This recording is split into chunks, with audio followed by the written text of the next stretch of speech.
Нэг сонирхолтой юм асуу би төгсөлт нь хариуг нь хэлнэ. Үзэж юмс. Яагаад энэ ч холбоон дээр 4 одтой байдаг гэж бодож байна. 2 удаагийн дэлхийн авраг шүү дээ, тийм ээ. Яагаад 4 одтой байдаг гэж бодож байна. Хэрвээ мэддэг бол бас комент хийрээ. Мэддэггүй бол тааж бичээрэй. Бас комент хараагүй гэж найдаж байна. Бас сонирхолтой зүйл байгаа. За 48-аас 48 түүх урлын шин дугаараар домогт Уругвайн домогт ялалт болох 1950 оны дэлхийн авраг шалралт тэмцээний сүүлчийн тоглолт финал гэж хэлэх бас өөр сүүлчийн тоглолт болох Уругвай Бразилийн тоглолтын талаар тоглолттой холбоотой тэр дэлхийн аврагын талаар ярихад бэлдсэн байна. За тэгээд энэ тоглолтод бол талбай эзэд болох Бразилийн шгшээ багийг Бразилийн үзэгчдийг Уругвай шгшээ баг бол чимээгөө болгож 173,800 үзэгч цуглаад байсан домогт Маракана цэнгэлтгийг бол цогцоор дүүрсэн Маракана гэж нэрлэгдэх хэмжээнд хүргэсэн энэ тоглолт тэмцээний талаар ярилцъя. Сайн байна уу? Пипакаас ирж байна. Таны захиалга хүрэлт ирлээ. Та гэртээ байна уу? Би жоох ороодохоор байна. PP box төлдөж хөө. Захиалсан байгаа авахч завгүй яваад байна уу? PP box.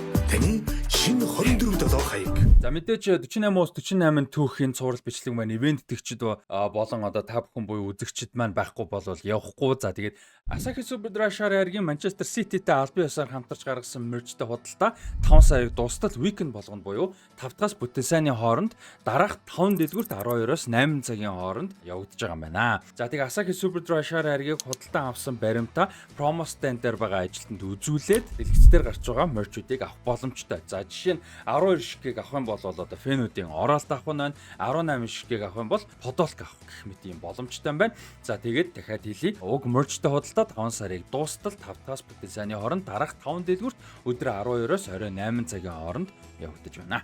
48-аас 48 түүх цуврал бичлэгийн ерөнхий мэдтгэгч Big Pack. Та бүхэн Монгол орон даяар байрсан 200 шиг PP box-оор хот дотор болон орон нутгийн хүргэлтэд шийдэх боломжтой. Мөн гэртээ байхгүй үед хүргэлт ирэх эсвэл хүнд ямар нэгэн зүйл илгээх гэсэн боловч тэр хүн нь хэлсэн хаягнда байхгүй үед бүр эсвэл гэрийн хаягаа зааж өгөхгүйгээр хүргэлтээ авмаар байгаа үед PP box-ыг ашиглан найдвартай эзүүсээ хадгалуулж болно.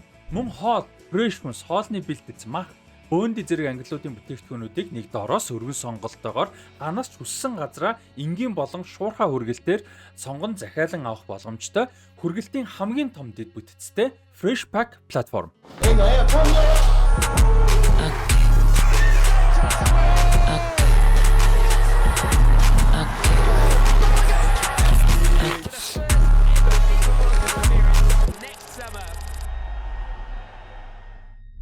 За урган хөлбөмбөгийг ярихын тулд энэ 1950 оны финал. Бодгоо би яга финал гэхгүй байгаа бэ гэдгийг бас ярина. Тэрийг ярихын тулд дэлхийн аваргын эхлэлийг бас ярихгүй болохгүй. За тэгээд 1930 оны дэлхийн аваргын аваргыг бол анхны дэлхийн аваргыг бол талбайдаа зохион байгуулж бол төрүүлснээр анхны дэлхийн аварга шалруулах тэмцээн амжилттай зохион байгуулж исэн. За анх бол 13 багтаагаар бол зохион байгуулагдчихсэн. Олон улсын хөлбөмбөгийн холбооны анхны ерөнхийлөгч Jules Rimet-ийн бол санаачлагаар бол анх эхэлсэн байдаг. За 1930 оны дэлхийн аварга шалруулах тэмцээнийг Уругвай зохион байгуулсанд бол Европын айгуу олон улс бол бас дургуутсан байдаг. Тэгээд оролцоогүй 1934 оны дэлхийн тэмцээнийг зохион байгуулагч бол Итали жишээ нь бол 30 онд оролцоогүй байдаг. За дараа нь бол аварга хамгаалах байсан Уругвай бол нөгөө Европод эсэргүүцсэн үйл явдалд юу гэх юм бэ? Дургуутсаж, гомдож тийм ээ эсэргүүцэл үзүүлж бол хүндэтгэлгүй хандсан гэдэг юм гэж бол үзэж 34 оны Итали тусан дэлхийн аваргыг бол бойкот хийж бол оролцоогүй байдаг түүхтэй. За 1938 оны дэлхийн аваргад бол FIFA-д бүртгэлтэй Бразилиас босоод бүх баг бол оролцоосоо татгалцсан байдаг. За гол шалтгаан юу юм бэ гэхээр Өмнөд Америк, Европ төвүүдэд ээлжлэн зохиох шийдвэрийг FIFA зөрчиж 34 онд Итали дэлхийн аварга болчиход байгаад 38 онд Францад зохион байгуулах эрхийг нөгсөнд бол Бразилиас босоод FIFA-гийн гишүүн Өмнөд Америкийн улсууд бол эсэргүүцсэн байдаг. За ийм ч учраас Уругвай бол 38 оны дэлхийн аваргад оролцоогүй байдаг. За тэгээ мэдээж 39 онд бол дэлхийн 20 дугаар дан эхэлсэн 1945 онд дууссан. За тэрний дараахан буюу 1950 онд бол дэлхийн аварга шалруулах тэмцээн эргээд ирсэн. За тэмцээний 16 багийн одоо слоттой бол уг нь байсан. За тэг урьдчилан шат яваа тодруулсан.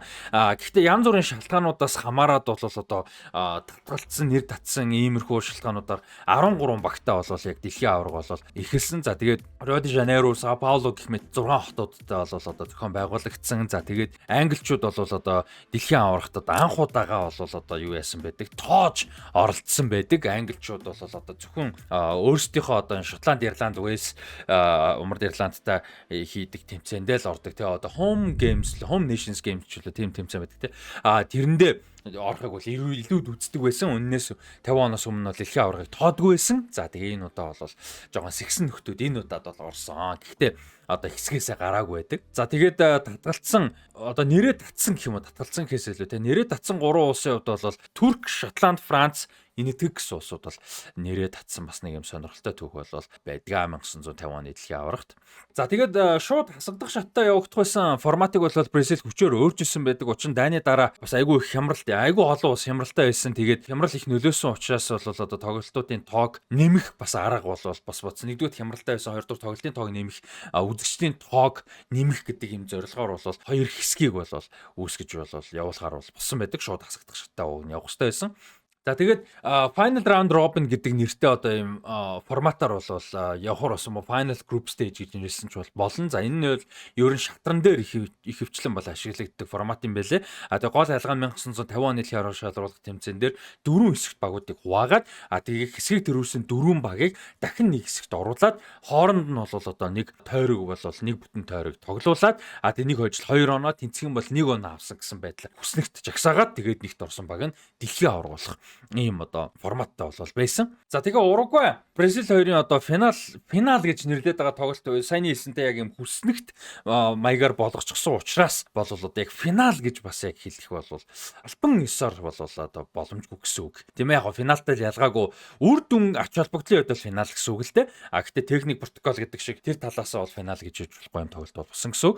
За Бразилийн хувьд бол Мексикийн шгшөөг Швейцар болон Югославтай эхний хэсэгтээ бол тоглосон. За тэгээ Мексикийг 4-ийг Швейцартай 2-2-оор тэнцээд за тэгээд Югославыг 2-1 харьцаатай хожиж бол хэсгээс гарсан байдаг. За Уругвайгийн хувьд бол нөгөө талд сонирхолтой ганцхан тогссон Боливтай тогссон. 8-1 харьцаатай хожоод одоо хэсгээс гарсан байдаг. Тэгээ тэр хэсэгт нь уг нь бол одоо Франц бол оригинал хуваараараа хуваарлагдсан байсан боловч нэрээ татснаас болоод за мэдээж одоо байршил асуудалтай байсан, хол байсан. За тэгээ тэр үуч одоо 20 дугаар дааны дараагийн Франц бол нөхцөлөд маш хэцүү асуудалтай, санхүүгийн асуудалтай, хол за тодорхой хэмжээний эсрүүцэх асуудал байсан. За ингээд иймэрхүү зүйлүүдээс болж нэрээ татснаар бол Боливийн нэр хоорондоо ерөөсөө ганц тоглолт хийгээд хэсгийг шийдсэн. За тэгээ сүүлчийн хэсгийн шатанд бол нөгөө талаас хэсгээ төрүүлж гарч ирсэн Швед болон Испантай Уругвай, Бразил хоёр орж болол одоо дэлхийн аваргыг тодруулах сүүлчийн хэсгийн тоглолтууд бол эхэлсэн. За эхний тойргийн тоглолтод Уругвай, Испани, Бразил, Швед гэж тоглосон. Уругвай, Испани хоорондоо 2-2-оор тэнцсэн. Уругвай хувьд бол эхлээд гол хийсэн, дараа нь Испани 2 гол алдсан байж байгаа 73 дээр гол хийж бол оноо зулгаасан. За Бразил, Шведийг бол одоо 7-1 харьцаатай буулгаж авсан. За хоёр дахь тойрогт бол Бразил, Испаниг 6-1 харьцаатай болгож авсан бол Уругвай хувьд болохоор эхний үе 2-1 харьцаатайгаар Шведэд хожигдож дууссан ч гэсэн 77 болон 85 дахь минутуудад бол одоо гол хийж эргэн ирэлтийг хийснээр бол одоо хожил авч нийт 3 оноотой болсон. За түрүүн хэлжсэн те хоцсон баг нь 2 оноо, тэнцсэн баг нь 1 оноо бол авчихсан. За ингээ Бразил сүүлчийн тойрогт бол одоо 4 оноотой Уругвай хувьд бол одоо 3 оноотой бол орж ирсэн. За харин Шведийн хувьд Бразил Уругвайд хожигдчихсан байсан сүүлчийн тоглолтонд Уругвайтай тэнцээ Бразил хожигдчихсан 1 оноотой байсан. Испантай тоглосон. За өөрөөр хэлбэл энэ хоёрын хувьд бол одоо авраг авах боломж бол тун боломжгүй болчихсон. За ер нь бол математик зүгээс тунж байх те. Боломжгүй болчихсон бол сүүлчийн тойрогт орж ирсэн. За тэгээ хоорондоо тогсон. За тэгэхээр яалтчгүй effectively буюу үр дүнгийн хувьд Уругвай, Бразилийн сүүлчийн тоглолт бол одоо финалийн тоглолт болсон. За гэхдээ Швед, Испани болон Уругвай, Бразилийн тоглолтууд бол зэрэг ихэлсэн. Швед, Испани тоглолт бол Сао Пауло хотын Бакамбу цэнгэлтгэд бол явагдсан байдаг. Нидерланд шүүгчтэй 11227 үзэгч үзсэн тэр тоглолтыг. За харин одоо хэдүүлгийнхаа өнөөдөр ярих гэж байгаа стадио де Маракана буюу одоо Маракана цэнгэлтгэд бол одоо цугсан үзэгчид 173850 үзэгч цугсан. Энэ тоглолт бол финал гэж хэлж болох юм тоглолт болсон. За тэгээ финал хүртэл замдаа бол Бразилийн хувьд 21 голоор оруулж 4 гол алдсан нь бол одоо аваргын бол одоо гол фаворитуудаар орж ирж байсан мэдээж зохион байгуулагчид байсан. За тэгээ Маракана цэнгэлтгтээ нийт хийсэн 5 тоглолтынхоо 4-ийг бол одоо Маракана цэнгэлтгт хийгээд байсан. За Уругвай хувьд бол одоо нэг хэсэгт нь багтсан Франц цуглаанд орсон мөртлөө одоо хоолын барьж санхүү юмнаас болоод татсан ганцхан Боливтэй тоглолтыг гарч ирсэн. За тэгээд нийтдээ 13 гол оруулж 4 гол алдсан одоо байдлаар финалд бол орж ирсэн. Гэхдээ цөөхөн тоглолт хийж бол бас орж ирж байгаа сонирхолтой тий 2 тоглолтоор цөөхөн орж ирж байгаа. За тоглолтын өмнө бол одоо онооны системийн дагуу Бразил хожих эсвэл тэнцэд л одоо төрүүлэх боломжтой байсан. За тоглолтыг шүүссэн англи эрхэм Жорж Ридер бол одоо хүртэл дэлхийн аварга шалруулах тэмцээний түүхэнд хамгийн өндөр настай финалийн шүүгч бол хിവэрэ байдгийн байна. За тэр тоглолтод бол 53 нас 236 хоногтод болоод шийдвэрлэх тоглолтыг шүүссэн байдаг. За тэгээд Жорж Ридерийн хувьд бол Англид сургуулийн багшаар бол ажилладаг юм бол байсан. За тэгээд нээлтийн Бразил, Мексикийн 4-1-ээр хоцсон тоглолтыг бол бас шүүгчээр бол ажилласан байгаа тэр тоглолтод. За тэгээд Уругвай шгшээ багийн зүүн хагас байранд бол одоо тоглож байсан Виктор Родригес Андраде бол одоо 1930 оны дэлхийн аварга шалруулах тэмцээнд төрөөс Уругвай шгшээ багийн гол тоглогчдын нэг Хосе Андрадегийн бол зээ дүүнээс бас сонирхолтой. За тэгээд дэлхийн аварга шалруулах тэмцээнд одоо төрүүлсэн анхны төрөл садангууд болж болов одоо энэ амжилтыг бол анх тогтоосон байдаг. Маш сонирхолтой. За тэгээд дараа нь бол одоо Фриц Валтер болон Отмар Валтер нар ах дүүс бол 1954 онд баруун Германаас за тэгээд 1966 оны дэлхийн аваргын Английн бүрэлдэхүүний одоо Жак Чарлтон болон Бобби Чарлтон нар ах дүүс бол төрүүлсэн нь давтсан тохиолдол байдаг. За энэ тоглолтод бол одоо албан бус финал болчихсон тийм энэ тоглолтыг бол одоо Маракана цэнгэлэхэд 250,000 гаруй хүн бол үтсэн гэж бол ер нь таамаг бол байдгийн байлээ. Тэгээд албан ёсны бүртгэл бол 173,850 үзэгч бол үтсэн гэж бол албан ёсоор тэмдэглэсэн байдаг. За Маракана цэнгэлэх бол одоо 73,139 хүний суудалтай. За тэр үед бол мэдээж суудалтай биш юм. Урт банзан сууд одоо сандал байсан байгаа. За энэ тоглолтоос өмнө бол энэ хоёр хоорондоо 4 тоглосон байсан. Тэгээ 3-д нь Бразил хоцсон байсан бол нэг удаад нь Уругвай 4-3 харьцаатаагаар бол хожиж исэн байт юм бэлээ. За тоглолтын өмнөх бусдын таамгаар бол одоо хэвлэлээр Бразил хожих нь ойлгомжтой гэх мэт юм нийтлүүд бол цацагдаж эхэлсэн. За тэгээ Газета Esportiva гэж Сапаоло хотод байдаг сэтгүүл сонин. За тэгээд Mundo гэж одоо Рио де Жанейрогийн сонин дээр бол одоо тоглолтын өмнөх өдөр ялтыг бол одоо зарлсан байдаг. За тэгээд бас нэг сонин тухайн тоглолтын өглөө бол These are the World Champions. Энэ бол одоо дэлхийн аваргуудаа гэж нэртэйгээр Бразилийн шгшөөгийн зургаар бол одоо гангарсан юм дугаар хүртэл одоо хэвлж гаргаж исэн байдгийн бэлээ. За тэгээд ялтын уриал оцсонтай сая футбол өмсгөл одоо юмнууд бол одоо юу яасан аль хэдийн тараагтаад эхэлчихсэн. Тэгээ бразилчууд бол одоо баяраа тэмдэглээд эхэлчихсэн. За тэгээ одоо Brazilios Vencedores буюу одоо Бразил ялагчид Бразилууд гэх юм уу да тэгээ орчуулах юм бол одоо магчилж ийм нэртэй одоо дуулалт одоо зохиогдоод нэмс дуулаад эхэлчихсэн. Ийм бол одоо хүлээлттэй байсан байгаа юм финалийн үед. За тэгээд тоглолт руу орцгоё.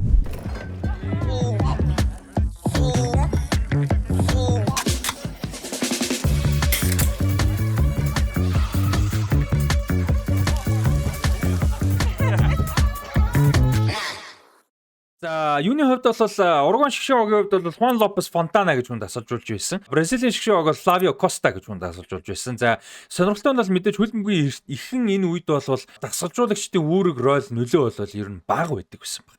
Ер нь багийн ахлагчид болон гол тоглогчид бол талбай дээрх тоглолтуудыг гол шийдлүүдийг ерөнхийдөө шийддэг зүйл бол түгээмэл харагддаг байсан үе байгаа. За тоглолтын хоёр багийн тоглолт эхний үе одоо Бразилийн ширүүн довтлогоогоор бол үргэлжилсээр байгаад эхний үе өндөрсөн. Гэхдээ Уругвай багийн ахлагч Абдулио Варела бол одоо эсрэг багийн хамгаалагч Жао Феррераг одоо Бигоде хочтой Жао Феррераг бол одоо нударсан үйлдэл нь бол Уругвайчуудын галыг бадрааж огшооч бол эхний үе бол өндөрсөн гэж байгаа.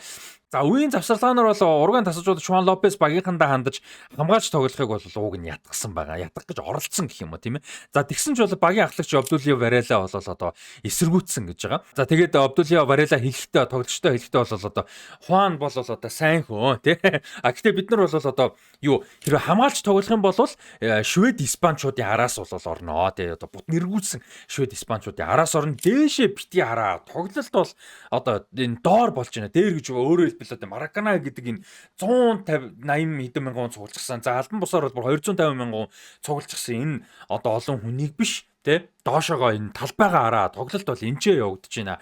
Бусд нь бол зүгээр л үзэгчтэй шоугаа жиггэн шоу үзүүлээд өгё гэж болол одоо тоглогчтой уриалсан гэж байгаа. За тэгээд 2 дугаар үе эхлээд удаагүй байхад Альбино Кардосо гэж одоо Фриаса очтой Кардосо 47 дахь минутанд Бразилаас бол гол оруулсан. За тэгээд Маракана бүхэлдээ нүргэж хингэрэг цоорм одоо юм галзуу чимээтэй болж бод ихэлсэн гэдэг чинь. Нөгөө нэг аль хэдийн тэмдэглээд ихэлсэн байсан баярыгаа оргил төвч ихэлсэн гэсэн. Adelantarse en el marcador. Ya se siente campeón. Los de afuera son de palo, dice a sus compañeros el legendario capitán uruguayo. За яг энэний араас бол одоо нөгөө багийн ахлагч Өвдөлий Варела бол багийнхнаа зоригжуулаад те. За одоо өстө жинхэнэ одоо л хэдүүлээ тоглолтыг хожноо гэдэг. Өстө баг нөгөө одоо нөгөө юун дээр сошиал медиа дээр нэг ийм мимүүд өгдөг шүү те. За одоо л хэдүүлээ хожноо. Одоо л хэдүүлээ хожноо. Тэгж бол багаас эргэсэн гэж байгаа. За тэгээд бөмбөгийг одоо талбайн голоос гаргахад бол бөмбөгийг өөрөө зөөн залж болол одоо шүгштэй маргалдаанд цаг үрж багийнхандаа амьсгалах шокноос гарах хугацаа бол өгж исэн гэж байгаа. Өвдөлий Варелагийн хувьд бол одоо нөгөө гол алдсныхаа дараа тий. За тэгээд удалгүй Хуан Альберто Скафино бол Уругвайгаас тоглолтын тооны харьцааг тэнцүүлж 66 дахь минутанд бол гол оруулсан.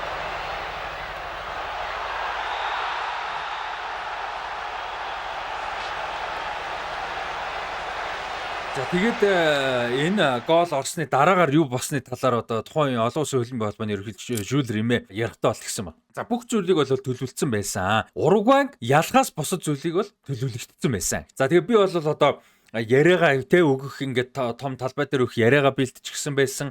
Сүүлчийн шүглээс өмнө бол одоо яг нэг тоглолтын дүн нэг байхад буюу одоо Бразил тэнцэх бодол төрүүлэхээр байгаа шүү дээ тий. Тэгээ нэг байхад бол одоо хувцсалх өрөөрөө ороод яриа мараа тий нөгөө нэг цом момоо ингээд юмнуудаа бэлдээд бол байжсэн гэж байгаа. За тэгээд уцаад хонглоор одоо ингээд талбай руу гараад ирсэн нөгөө нэг аимшигтай галзуу дуу чимээ бол байхгүй болчихсон. Гараад ирсэн чи ингээд чимээгүй болчихсон. Нөгөө хамгаалтын цэргүүд байхгүй одоо нөгөө нэр төр нөгөө нэг ялсан багуудын хамгаалах цэрэг байхгүй, төрөнд бол байхгүй, яриа байхгүй, юуч байхгүй болчихсон. Чимээгүй тагчиг болчихсон. За тэгээд манай он гарчсан чи ингээд гав ганцаараа чимээгүй цэнгэлтгэхэд 250 мянгуунтэй чимээгүй цэнгэлтгэхэд цомоо гартаа барьчихсан яага мэдэхгүй би зогсож байсан гэж бол одоо Жюл Риме бол ярьсан байна. За юу болсон юм бэ гэхээр 79 дахь минутанд одоо Жюл Римег юу яриа мариагаа бэлдээ цом момоо энэ цом бол мэдээж биш шүү дээ тий. Тэр үед арай өөр цом байсан. Цом момоо бэлтгэхэд ингээ явцсан хойгуур нь Алсидис Гижа гэж тоглогч бол одоо баруун товтлогчоор бол тоглодог. Алсидис Гижа 79 дахь минутад бол баруун зүгрээр бөмбөг тун хурдан товтлогоо үүсгээд олмор бол одоо хүчтэй цогцолтоор гол оруулж тоглолтын тооны харьцааг 2-1 болгосон байна 79 дахь минутанд.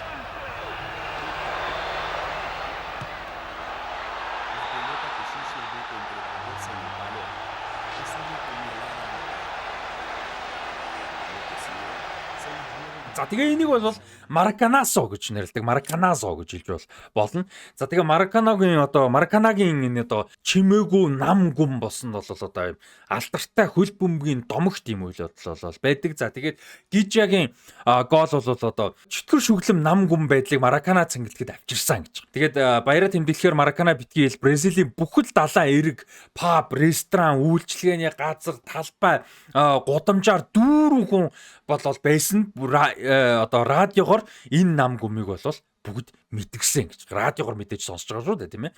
За улмаар энэ шокноос гарч чадлагүй байсараа Бразилийн шок үлдсэн 11 минутанд юу ч чадлагүй байж байгаа тоглолт 2-1-ийн харьцаатай буюу Уругвайн давмгаалаар өндөрсөн баг. За тэгээд Жюл Риме бол бас хэлэхдээ бол за ингээд энэ аймарын болж байгаа хооронд бол би юу яасан Уругвай багийн ахлагч Өвдөлий Варелаг бол олж харсан. За тэгээд одоо энэ дуусна дараа Өвдөлий Варелад бол бараг л одоо нууцаар би энэ цомыг бол гардуулаад гар бариад за тэгээд би баяр хүргье гэж бол хэлж чадахгүйгээр явсан гэдэг ч. За тэгээ энэ хоёр бол одоо гашуудалд авцсан Бразилийн одоо 250 мянган хөгжөөнд дэмжигчид дунд бол сэтгэл хөдлөлтөө автан амиа орсон тохиолдол байсан гэж зуурхал бол байдаг. За гэхдээ тэрийг бол баталгаажуулах арга бол байхгүй. Тэрүүд албан ёсны цагдаагийн ч юм уу хил мэдээллийн репорт бол байдаггүй юм байлээ. За тэгээ энэ тоглолтын дараа босон гарсан одоо Үмэ саманаас үүдэж бол 169 хүн бэртэж гимтсэн байдаг. 8 хүн амиа алдсан юм тохиолдол одоо байдгийн бэ лээ. Яг дараа нь болсон Үмэ саманаас. За тэгээд Асидес гэж хожлын голыгээс Асидес гэж хэлэхдээ бол одоо Маракана цэнгэлтийг түүхэндээ 3 хүн чимээгөө болгож байсан. Тийм ээ, битүү хүнтэй Мараканаг чимээгөө болгож байсан. Нэг нь Pop, одоо манайхаар бол Pap, Ромын Pap, за тэгээ нэг нь Frank Sinatra, 3 дахь нь B гэж хэлжсэн байдаг юм байлээ. За Пелегийн хувьд хэлэхдээ бол надад бол хөлбөмбөгийн маш олон гайхалтай дурсамжууд бий. Гэхдээ амины анхны дурсамжууд хөлбөмбөгтэй холбоотой анхны том дурсамж бол 1950 оны дэлхийн аваргыг бол одоо Бразил алдаж байгаа нь бол байдаг. Тэр үед бол би анх удаага аавыгаа бол одоо ойлж байхыг бол харсан, мэдээж тэр нь бол энэ хожигдолтой холбоотой байсан. За тэгээ би бол 9-17 настай байсан. Тэгээд радионы хажууд одоо чих тавиад аавынхаа хажууд бол сууж исэн. Тэгээд аавынхаа бүр ингээ ихэр татаад уйлж байгааг хараад яагаад уйлж байгаа юм бэ ааваа гэдээ асуухад Бразил дэлхийн цомыг алдчихлаа гэж бол ихэр татаад уйлж байсан. Тэгээд миний дурсамжууд бол 1950 он босон тэр үйл явдал бол одоо өөр тодоостод бол үлдсэн байдгаа гэж домогт Пеле ярьжсэн байт юм байлээ. За тэгээ уругвачуудын хувьд бол энэ David and Goliath-ийн хэмжээний юм домог болсон гэдэг чинь. За David and Goliath гэж ерөнхийдөө юу хэлэхээр Библиэс гарсан бол хиллэг. Тэгээ энэ дөр бол яг хуу жижигэн томыг ялж байгаа бяцхан нь одоо аврагыг ялгах хөнөөх ч юм уу те иймэрхүү домгийг бол одоо David and Goliath Goliath-ийн тулаан, David ба Goliath-ийн тулаан гэж бол нэрлж хэлдэг байгаа. Тэгээд ер нь бол ургаачдын хувьд энэ 1950 оны ялтыг бол тэгэж бол үздэг. За тэгээ энэ тоглолтоос хамааралтай нэг сонирхолтой үр дагавар юу гарсан бэ гэхээр бразилчууд бол өмсгөлөө сольсон гэж. За 1950 онд бол бразилчууд цагаан цэгэр өнгийн өмсгөлтэй бол тоглодог байсан. За тэрийг бол азгүй өмсгөл гэж бол үздэг болсон. За тэгээ энэтэй холбоотойгоор 1953 онд бол үндсэн өмсгөлөө өөрчлөөд одоо өөрсдийн бэлэгдэл одоогийн домогт шар болон ногоон өмсгөлийг бол одоо сонгож тоглодог болсон явдал байгаа. За тэгээ тэр үед мэдээж зурагтаар бол гарч байгаагүй, дээрэс нь радиогоор явдаг байсан учраас яг Бразилийн цагаан өмсгөлтэй тоглож байсан энэ бүрэлдэхүүнийг бол одоо бид нар мэдгүй үлдсэн. За тэгээд цөөхөн хэдэн зураг бичлэг байдаг нь бол мэдээж хар цагаанаар үлдсэн байдаг учраас бид нар бол одоо энэ 1950 оны Бразилийг бол цагаанаар мэдгүй ингээд өнгөрчихөж байгаамаа. Тэгээ тэр үеийн бүрэлдэхүүнд бол одоо энэ Адемир гэж одоо юм домогт бол довтлогч бол байсан байдаг. Зизиньо, Фриаса гэх мэт одоо юм бас супер тоглогчтой ийм бүрэлдэхүүн бол уг нь байсан байт юм бэлээ. За ингээд домогт одоо Мараканасогийн талаар бол хэдүүлээ ярилцлаа. За тэгээд Уругвайн шгшээ багтай холбоотой энэ жилийн дэлхийн аваргатай холбоотой юу хэдүүлээ ярилцъя. Түүхийг нь контекстийг нь ярилцъя.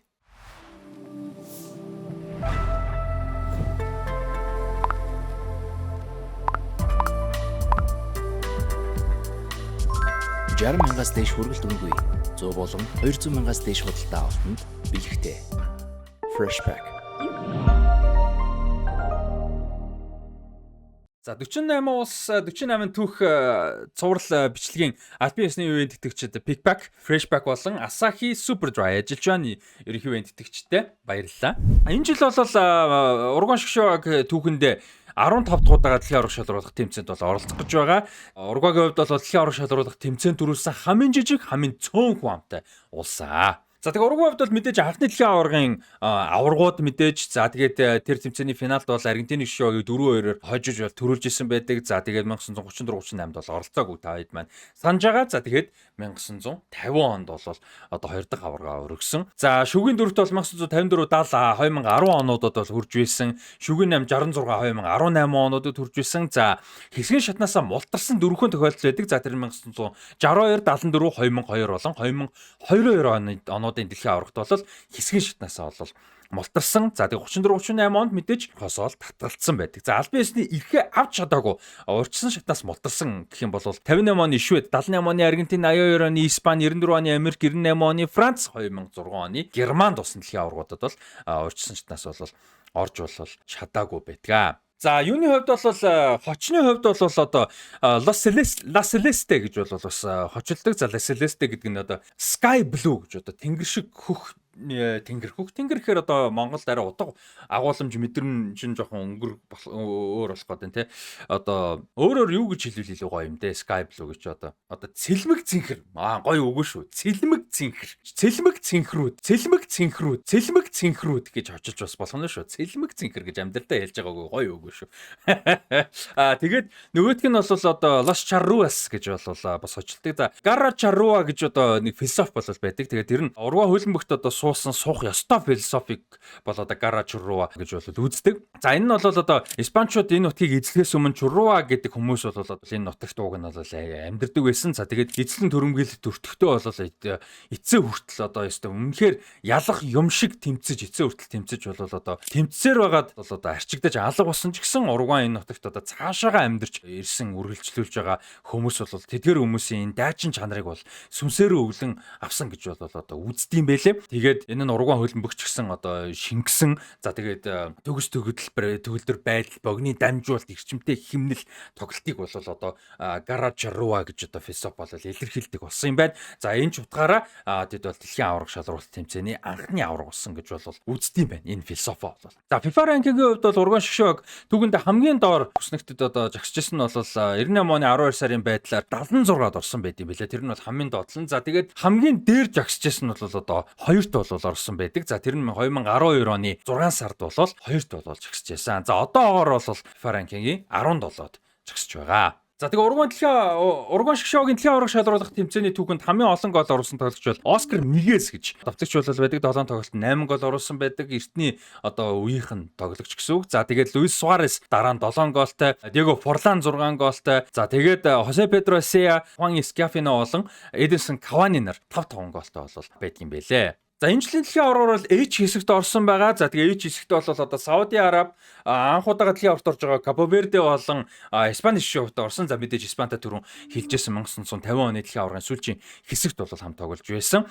За Испани шгшөөт бол түүхэндээ 2 удаа дэлхийн аваргын хүрээнд 2 тоглосон байдаг. Хоёуланд нь хоорондоо тэнцэжсэн. Түрүүний хэлсэн 50 оны дэлхийн аваргын сүүлчийн хүсгийн юуны шатанд хэсгийн шатанд бол хоорондоо 2-2-оор тэнцсэн байдаг бол 1990 оны дэлхийн аваргад бол E хэсэгт нэг хэсэгт орж хоорондоо T-ээр тэнцсэн байт юм байлээ. За Сауди Арабтай бол дэлхийн аваргын хүрээнд бол 2018 онд Уругвай шгшөөг хоорондоо таарч болоод тогссон. За тэр тоглолтод бол Луис Суаресийн 1 голоор бол Сауди Арабыг Ростов-он-Дон хотод болсон тоглолтод бол буулгаж авсан. За тэгээд өмнө нь бол 2022 болон 14 онуудад нэг удаа нөхцөл тоглолт хийж исэн байдаг. За сонирхолтой нь 2002 онд хийсэн нөхцөл тоглолтод Сауди Араб хоцжсэн бол 2014 оны тоглолтод хоорондоо тэнцсэн байдаг. За өөрөөр хэлбэл 2018 онд хэсгийн шатанд Сауди Арабыг хоцохдоо түүхэнд анх удаа Сауди Арабыг хоцсон байна. За ингээд энэ жил 4 дахь удаага Сауди Арабтай тоглоно. Тэгээд түүхэндээ 2 дахь удаага дэлхийн аварга хүрээнд тоглох нэ. За Кабо Вердетэй мэдээж хоорондоо бол тоглолт бол хийж байгаагүй. За гэхдээ энэ хоёрын хослол гэх юм уу те хоорондын уучраа бол нэг сонирхолтой зүйл гарч иж байгаа. Тэр нь юу вэ гэхээр дэлхийн аваргын цомыг өргөсөн хамгийн жижиг улс гэж хэлж болно. Газар нутгийн хувьд хүн амын хувьд тийм ээ.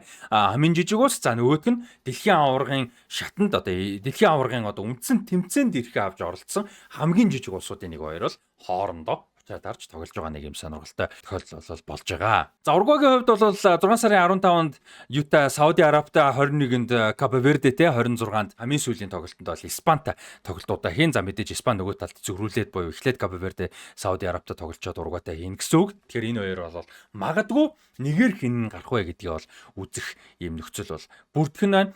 За Уругвай шгшөөгийн түүхэнд бол ерөөсө хоёрхан л дасгалжуулагч бол Аргентин хүн дасгалжуулсан байдаг. Бусд нь тэр чигээрээ Уругвай хүмүүс бол дасгалжуулсан түүхтэй. За нэг нь бол 2000-аас 2001 оны хооронд Аргентины хөлбөмбөгийн домог Даниэл Пасарелла дасгалжуулсан байдаг бол одоогоор 2023 оноос хойш Аргентины домог дасгалжуулагч Марсело Биелса дасгалжуулж байгаа. За тэгээд энэ жилийн дэлхийн аваргын бүрэлдэхүүний хувьд бол мэдээж гол тоглогч нь бол Федерико Валверде байгаа, багийн үндсэн ахлагч. За тэгээд довтлогоонд бол Дарвин Нуньес байгаа. За гол найруулагч бол Де Араскаета байгаа. За Бразилийн лигт Фламенгод олон жил сайн тоглож байгаа найруулагч байгаа. За Луис Суарес бол сайхан ярилцлага өгсөн байсан 24 онд баха. Шгшээ зодог тайлцсан байсан. Тэгээ сая ярилцлага өгөхдөө бол би одоо уучлах гоох хүмүүсээс гуйцсан. Тэгээ одоо би шгшээ багтаа тоглоход билээ гэдэг ярилцлага бол өгсөн байлээ. Яг өнөөдрийн байдлаар энэ бичлэгийг хийж байгаа өдөр цагийн байдлаар бол Уругвай шгшөөгийн эцсийн бүрэлдэхүүн бол зарлагдаагүй байна. За тэгээд сонирхолтой одоо зүйлүүд гэх юм бол энэ бүрэлдэхүүнээс Де Араскаета бол одоо тоглохгүй байх магадлал айгүй өндөр байгаа. Тэр бас айгүй эвгүй гол найруулагч чинь тий. 4 сарын 30-нд бол одоо энэ игэмний ясныхаа хагалгаанд бол орсон. Дэлхийн аваргаар бол ирж амжина гэсэн найдлага бол байгаа юм байлээ гэхдээ айгүй хэцүү.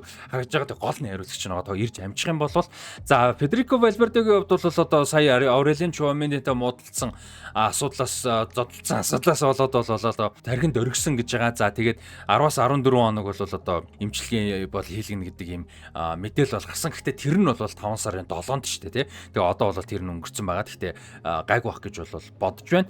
За Хокин Пикерес гэдэг зүүн зүрийн хамгаалагчийн хувьд бол шагааны хагалгаанд бол 3 сарын 27-нд орсон. Жохо эргэлзээтэй байгаа. За тэгээд Себастьян Касерес баруун зүрийн хамгаалагч тоглолт Себастьян Касересийн хувьд бол одоо Мексикийн Америкад тоглож байгаад бол тоглогчтой мөргөлдөөд нүүрэндээ баг зэргийн ясны хагарал бол авсан бэлээ. Тэгээд тэрнээс бол хагалгаанд орсон. Дэлхийн аваргаар бол тоглохооргүй болсон бэлээ. За энэ жилийн дэлхийн аваргаар бол магадгүй цоорж магадгүй гэсэн сонирхолтой тоглогч юм бол Максимилиано Араухо байгаа. За Максимилиано Араухогийн хувьд бол зүүн зүгүүр тоглодог 26 настай тоглогч. Урган Шишогийн төлөө бол 28 тоглолтод оролцсон 3 гоолыг бол оруулж ийсэн. Зүүн зүгүүрийн хамгаалагч, зүүн wingback, зүүн хагасын байруудад бол бүгдээр нь тоглодог юм тоглогч байгаа. Тэгээд Sporting Lisbon бол тоглодог. Ер нь форм сайтай байгаа тоглогч. Тэгээд Урган Шишогийн довтлогоо хамгаалтаас довтлогоор шилжих одоо шилжилтүүдэд бол хувь нэмэр оруулах гэж бол бодож байна. Тэгээд зүүн зүгүүрийн гол одоо хурд хүч нь бол Максимилиано Араухо байх юм аа. Тэгэхээр бас Араухогоор бол тоглолтууд бол дамжина. Магадгүй энэ дэлхийн аваргаар гэлцэх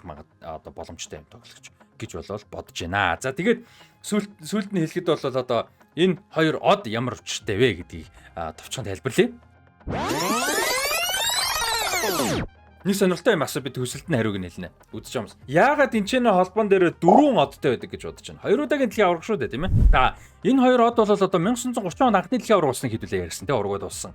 Ургачууд төрүүлсэн болол тэрнээс өмнө хөл бөмбөгийн хамгийн том тэмцээн юу байсан бэхээр Олимпийн хөл бөмбөг байдаг байсан. За тэгээд 1924 оны Парист болсон, 1928 оны Амстердамд болсон Олимпиадад урган шгшөөг төрүүлсэн. За тийм ч учраас эхний хоёр одоо бол энэ ч зоосон байдаг. За тэгээд тэр цаг үед бол дэлхийн аварга гэдэг тэмцээн байхаас өмнө бол Олимпиадчгүй хамгийн том болол одоо тэмцээн байсан учраас за дээрэс нь тэр үеийн одоо Олимпийн хөл бөмбөг бол FIFA зохион байгуулдаг байсан учраас FIFA-гийн зохион байгуулсан дэлхийн хэмжээний 4 одоо төрүүлтэй гэж үзэж угаас үзээд авч явах одоо тийм учраас ураг бол юм 4 одтой байдаг байгаа. За ингээд Лос Чарруасын энэ жилийн дэлхийн аваргатай холбоотой мэдээлэл бол юм байна. Өнөөдрийн story бол Мараканазо байлаа. Тэгээ сонирхолтой байсан гэж бол найдаж байна.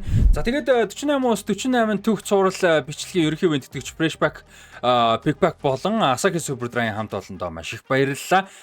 Энэ цуврал бичлэгийн маань дараагийн дугаар бол 4 удаагийн дэлхийн аварга Германтай холбоотой түүх байх юм аа.